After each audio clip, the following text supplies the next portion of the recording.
festa da aldeia, à luz da velha candeia, que o baile começou.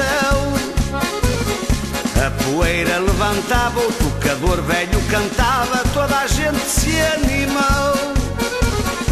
Ali ninguém tem maldade, mas a mulher do compadre só ia para o escurinho, para dançar escondida e esfregar o seu umbigo no umbigo do vizinho.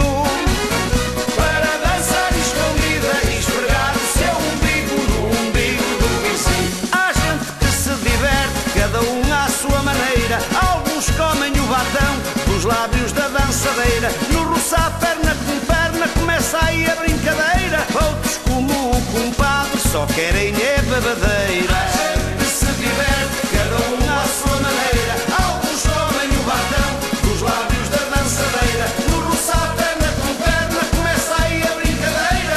Outros, como o compadre, só querem é bebedeira.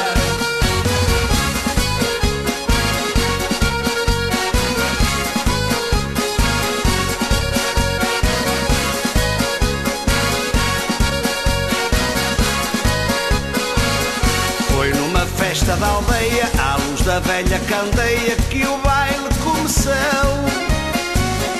A poeira levantava, o tocador velho cantava, toda a gente se animou. Ali ninguém tem maldade, mas a mulher do compadre só ia para o escurinho, para dançar escondida e esfregar o seu umbigo no umbigo do vizinho. Para dançar escondida e esfregar o seu umbigo no umbigo do vizinho. Há gente que se diverte, cada um à sua maneira. Alguns comem o batão dos lábios da dançadeira. No roçar perna com perna começa aí a brincadeira. Outros, como o compadre, só querem é bebedeira. Há gente que se diverte, cada um à sua maneira. Alguns comem o batão dos lábios da dançadeira. No roçar perna com perna começa aí a brincadeira. Outros, como o compadre, só querem é bebedeira.